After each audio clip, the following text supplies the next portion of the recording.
Hi, welcome to watch and come back to the Daily News YouTube channel.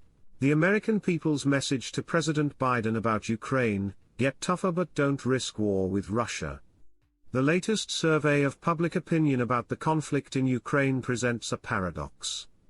On the one hand, Americans say that they want President Biden to get tougher with Russia. On the other hand, their views about specific policies precisely track with the administration's stance.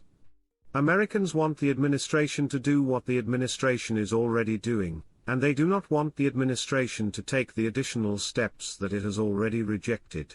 For example, more than 6 in 10 Americans favor imposing sanctions on Russia, providing financial aid to Ukraine, and sending weapons to Ukrainian forces. And by 52 to 19%, they support sending more American troops to bolster the defense of our NATO allies. But Americans draw a bright line between these measures and policies that risk a direct confrontation between the United States and Russia. Just 33% support sending American troops to help the Ukrainians, and only 16% want our troops to be fighting by their side. By a margin of 21 to 52%, they reject shooting down Russia planes, and consistent with this stance, they oppose enforcing a no-fly zone in Ukrainian airspace. Americans are also leery of non-military measures, such as launching cyber attacks against Russia, presumably because they fear Russian retaliation against our information infrastructure, and flatly reject efforts to foment a coup against Vladimir Putin.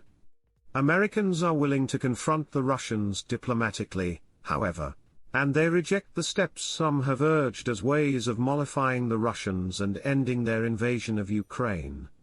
Only 1 in 5 Americans think that the US should promise Russia that Ukraine will never join NATO.